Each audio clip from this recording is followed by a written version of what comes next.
mother was interested, actively involved in the occult. She was involved in mysticism, clairvoyance, hypnotism and mediumship, and she was also a member of the old religion, in that she was connected with a large group of people that actually indulged in it, carried out the rites and the ceremonies at different times of the year.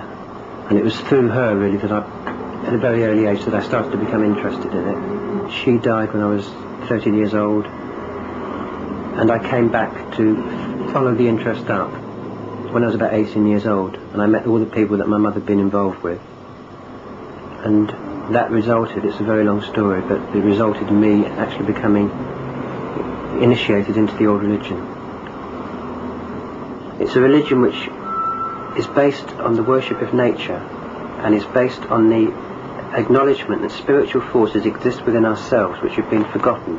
The church realised that they had a great deal of knowledge about the ancient powers of nature, and they really understood in those times, hundreds of years ago, for example, that there were powers inherent within the earth itself, and they used to construct their ancient sites, or temples rather, or which are now ancient sites, on certain lines of power which used to run across the earth, and they had the knowledge to be able to tap those powers. Well, it's a very important thing to realise that when you say the Christian Church rejects the rituals of the old religion, they weren't really rejecting them. At the onset, they accepted them. They accepted that they were really potent. But what they did was they took them over.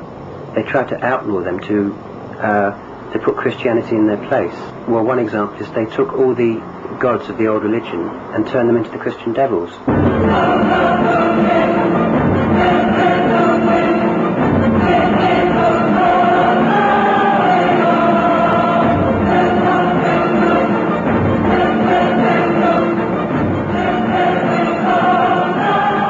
On many occasions at night, we used to conduct rituals in certain parts of Highgate Woods. A circle painted on the ground is only a physical thing. It's the mental image behind it which is important. And the whole idea of a circle on the ground is to keep out evil forces and to keep the forces that are conjured up within the ritual inside the circle, to concentrate the power.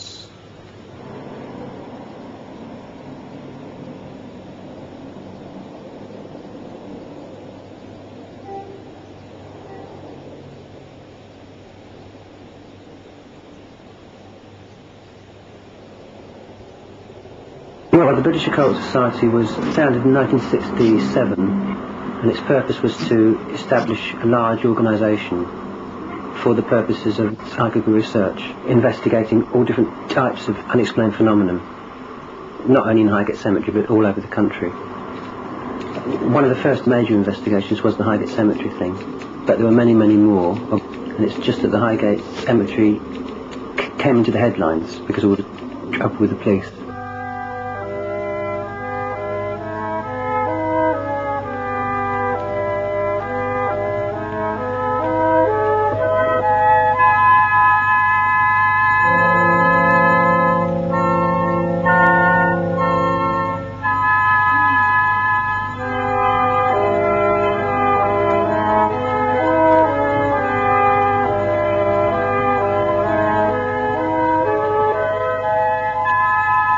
We used to come down here to conduct rituals because working in the open is better.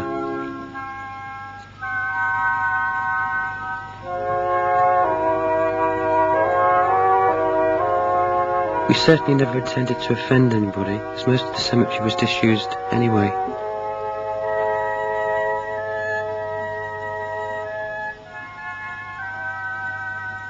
Part of practicing Wicca with the old religion involves conducting rituals.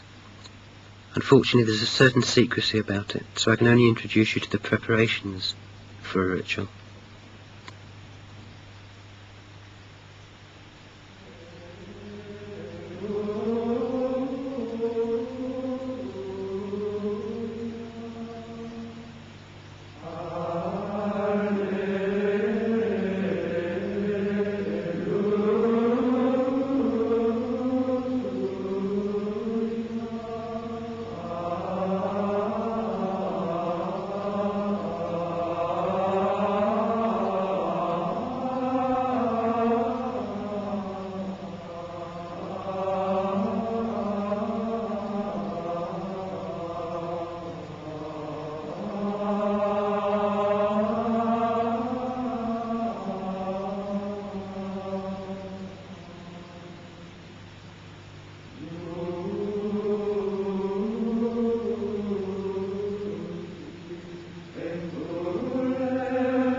police got to hear about our activities, which they regarded as subversive and a danger to society. They didn't do much about it at the time, but 4 years later, they raided my flat and found what they saw as incriminating evidence. For example, they seized photographs of witchcraft ceremonies and other personal records and documents of the British Occult Society. The police investigation resulted in a long court case in which I was eventually convicted for practicing rituals at Highgate Cemetery. Altogether, I got a 5-year prison sentence, of which I served almost 3 years. But I never accepted my conviction, and even at present certain aspects of my case are pending before the European Court.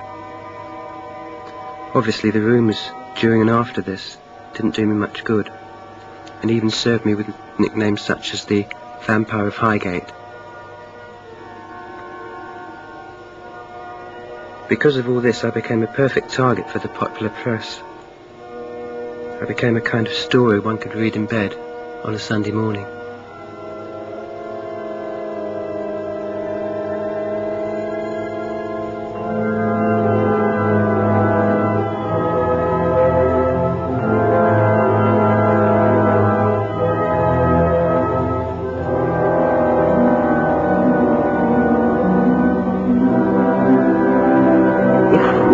Magic, we only use it in its white sense, in its positive sense. It's true that I sent 2 voodoo effigies to 2 police officers.